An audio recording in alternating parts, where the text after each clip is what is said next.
here, and I'm here to talk about the new Netflix movie Nimona coming June 30th to Netflix. So you can't miss it. Put it on your coming soon.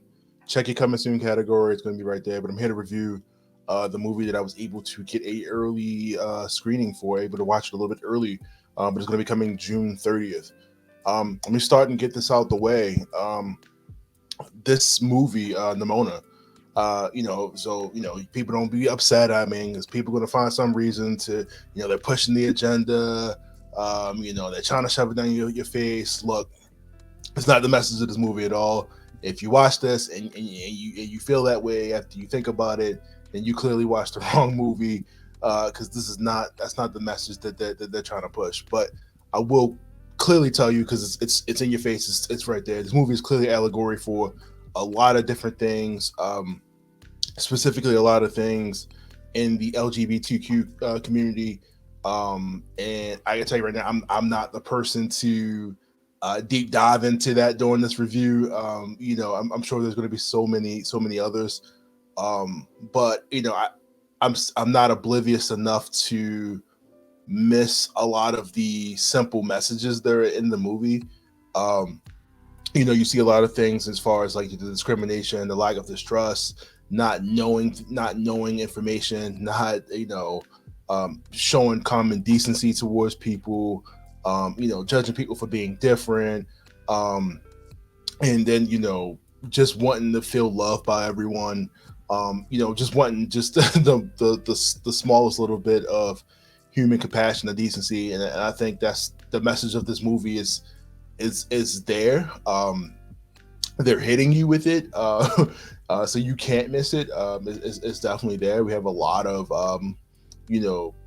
LGBTQ characters, gay characters throughout the movie, but that does not discredit this movie from being what it is. I think the audience for this is definitely universal, but like I said, I'm not the one to deep dive into that particular part of the movie.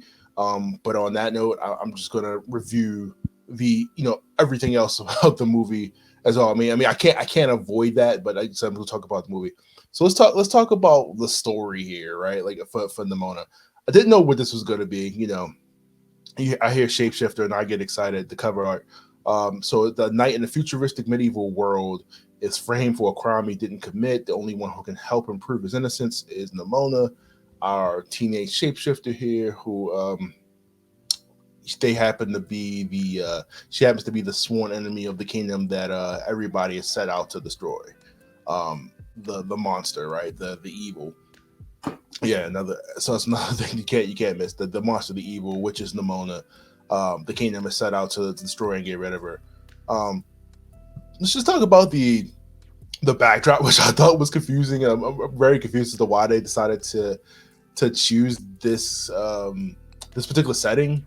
We're in the future. For whatever reason, they decided to keep this medieval times look, and they got flying cars and like super tech.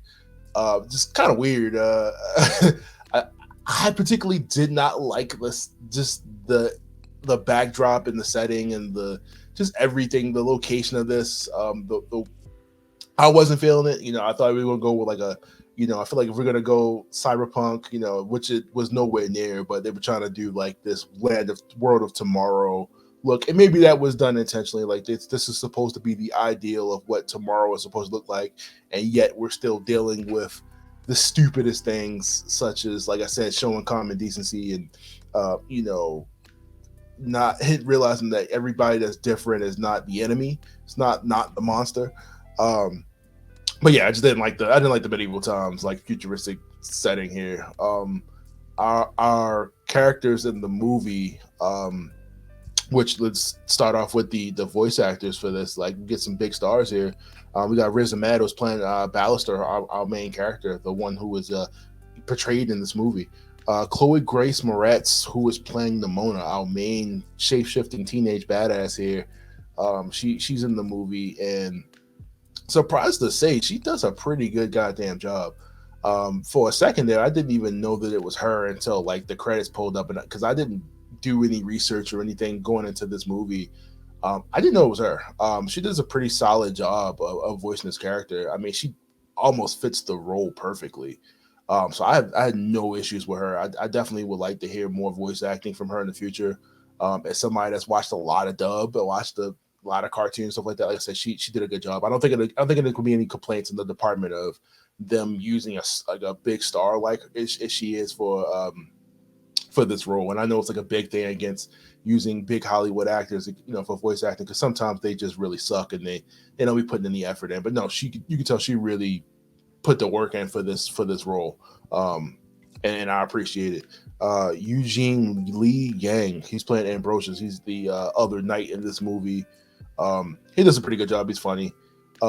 Frances Carver is the director. She's like the evil queen. She is the representation of everything that is typically wrong with the world, and religion, and a lot of stuff that you see within that character. She is the one that doesn't want things to change. She wants to come into power. She's willing to do whatever she has to do to get it. She's evil. She's evil. So as you watch this, I mean, it's going to be clear as day. The comedy in the movie, I think they had it's a lot of comedy movies. And again, this is a children's. I can't really fit the category. I want to say this is like a children, like mid teenage. I want to say, based off of the themes and everything else. But the comedy, I think, is pretty funny. They have a lot of funny moments, especially between Ballister and Nimona. You really feel like the friendship and them being able to relate to each other, with her being related to as a monster, him dealing with his current situation of being outlawed by the kingdom. It's a lot of different things that they kind of correlate with throughout the movie. Like I said, I don't want to spoil too much, but they pretty much wound up vibing, and realized they got a lot more in common than they thought.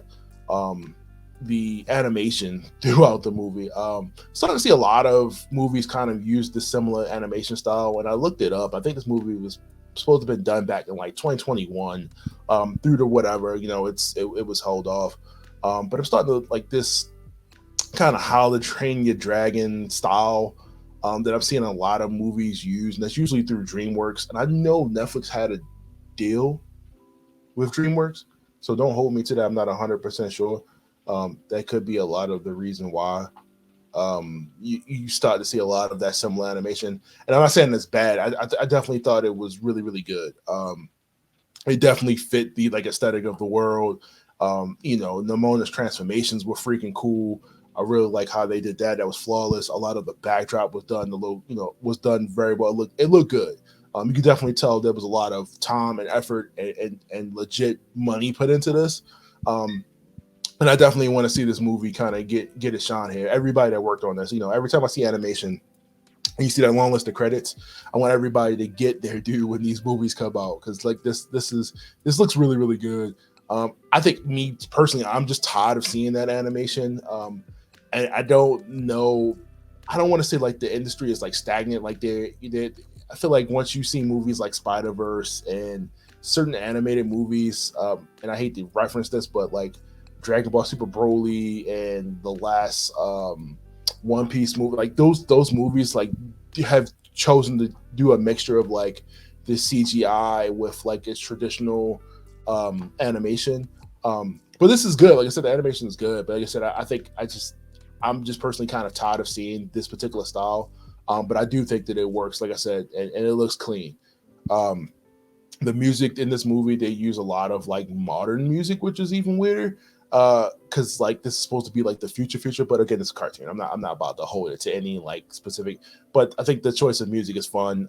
It definitely keeps the pace going. It keeps it fun through a lot of like the action scenes, a lot of the comedy. It keeps it light, even though it's like there's a lot of like dark tone moments in this movie where it's serious and there's like a message to be had. And I mean, the soundtrack alone, like I said, I do think they did a pretty good job of the song selection here.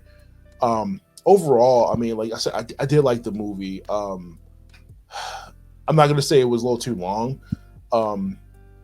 but I also don't want to use the word it was super preachy, because I don't think that was what they were trying to do. I think this movie reaches out to who it needs to reach out to, and I can clearly see what they were trying to do. I don't think the overall, like, the story of it was as strong as it could have been.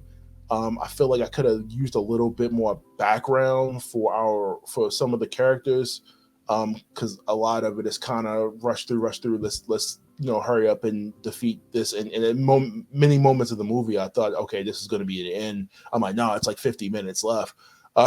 So it's a couple of moments where they kind of fake you out and think the movie's about to end, but it doesn't. Um, but like I said, this definitely a movie that I think that uh, people, obviously in the community, like, if you watch this is going to hit you probably a lot more different than it hit me. Like I said, I definitely enjoyed it, but I think the message for just not being an asshole is clear as day here.